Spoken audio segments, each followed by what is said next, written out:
sekarang kita masuk pada golongan yang pertama. Siapakah golongan pertama yang mendapatkan doa daripada malaikat? Nanti kalau doa malaikat sudah kita habiskan 18 orang, ya, 19 orang, nanti kita akan membahas tentang orang-orang yang dilaknat oleh malaikat. Ya, kalau itu selesai satu buku, ibu tanpa baca paham bukunya. Saya paham tentang kitab ini, tentang doa dan malaikat dan doa malaikat. Baca nggak? Enggak. Kok bisa paham? Ustadz yang jelasin. Luar biasa.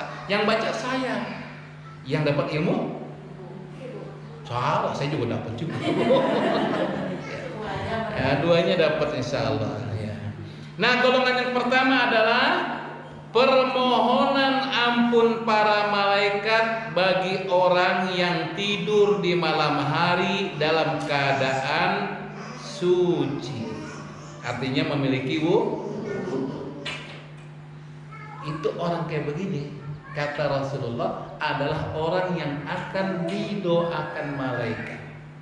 Pertanyaannya, ibu kalau tidur punya wudu atau batal? Kadang-kadang ada, kadang-kadang tidak.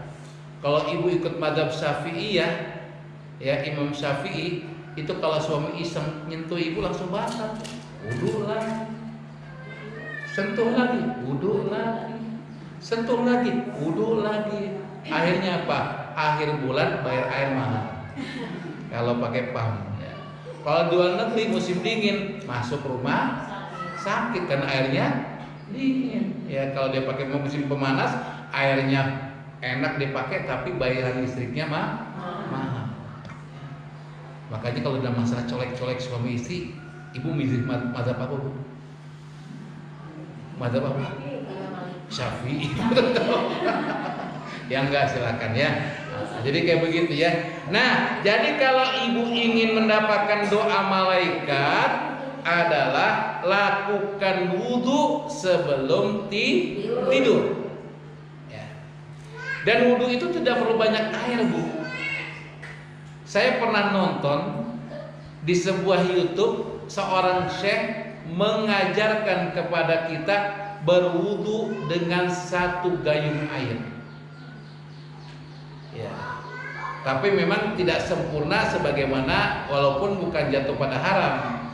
Yang seharusnya 3 kali sekali, karena memang 3 kali itu disunahkan. Yang wajib satu kali. Ya, tapi kadang-kadang kita mah wudu airnya banyak banget ya, Bu ya.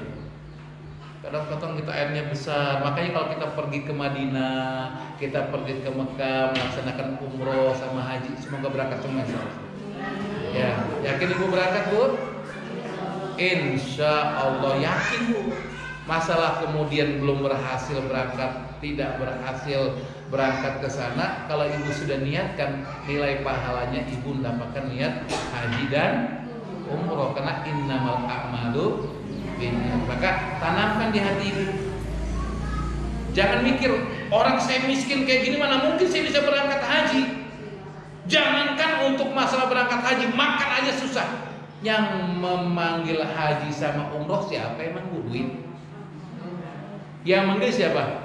Allah. Maka dikatakan orang berangkat haji umroh itu disebut sebagai duyufur rahman, tamunya Allah. Yang manggil Allah, mau miskin mau kaya. Banyak sekarang orang kaya nggak bisa berangkat haji. Ada nggak punya tetangga sini kaya raya, punya banyak uang, punya mobil, berangkat haji? Enggak ada, karena memang panggilan Allah. Maka kalau kita ingin dipanggil sama Allah, niatkan dulu di hati kita bahwa saya ingin berangkat ya Allah, saya akan ke tanah suci ya Allah, melaksanakan haji dan umroh ya Allah. Nah, kalau kita sudah punya niat, Allah akan menyampaikan niat kita, insya Allah. Bisa jadi niat kita akan kita laksanakan berangkat ke tanah suci, bisa jadi pahala yang kita akan dapatkan karena niat yang kita lantunkan. Jadi kayak gitu. Bapak-bapak juga begitu. Ya, ada syariat yang nggak suka sama ibu-ibu. Ibu paling nggak suka syariat. Wajahnya udah berubah. Apa Bu syariatnya? Oh, kalau bapak-bapak senyum. Iya Pak ya? Senyum. Kalau ibu-ibu cemberut dengar syariat ini. Apa Bu? Ditanya. Pura-pura lupa. Hah? Adik-adik tahu nggak syariat apa yang disuka sama laki-laki nggak disuka sama perempuan? Nggak tahu karena belum cukup umur. Kalau ibu-ibu tahu tapi malu. Mau nggak boleh malu-malu ya. Syariat poligami. Ibu nggak boleh di hati ibu nolak syariat tersebut. Kalau ibu tolak, ibu kafir. Hati-hati. Ya, nggak boleh. Kita harus ini syariat Allah turunkan, pasti ada hikmah, ada manfaat, ada tujuan.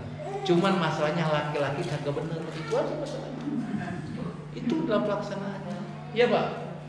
Oh Bapak enggak setia Bapak mah. Oh setia saya yakin ya. Nah nggak benar ya. Nah itu kalau memang kita laki-laki Pak ya, harus punya niat Pak. Niatkan. Masalah terlaksana nggak terlaksana, ya itu urusan belakang. Karena apa? Pahala. Karena apa? Pahala. Ini ajaran sesat Ustaz, jangan-jangan enggak benar Bu ya. Niat boleh. Karena apa? Tetapi untuk melaksanakan lihat kondisi. Udah kita nggak bahas itu. Ya, yang penting ada nih. Oh, Bu, suaranya mana? Ada niat kata Bu. Yang ngajarin siapa? Ustaz Isam. Waduh ya, ya. Kita masuk. Apa dalilnya ketika Allah Subhanahu wa taala ya mengabarkan tentang bab ini kepada Rasulullah untuk disampaikan kepada kita. Dalilnya ini adalah dari sebuah hadis sahih yang disebutkan dalam kitab At-Targhib fi ya kitab Targhib ya karangan Al-Hafiz Al-Munziri ya. Hadis ini diriwayatkan oleh Imam Tabarani dengan sanad jayyid ya. Artinya ini enggak jadi masalah. Benar bisa dijadikan sebagai hujah dalil. Dikatakan begini, Rasulullah bersabda, "Tahhiru hadhil ajsad tahharukumullah." Bersihkan badan-badan kalian, maka Allah akan membersihkan kalian. Jadi kita bersihkan. Kalau dalam bahasa fikih, tahhir atau membersihkan ini ada dua, ada yang sifatnya lahiriah, ada sifatnya batiniah. Yang diinginkan di sini adalah yang sifatnya lahiriah. Kalau batiniah kan bagaimana kita membersihkan hati-hati kita. Maka ada lagunya kan? Apa lagunya Bu? Agim.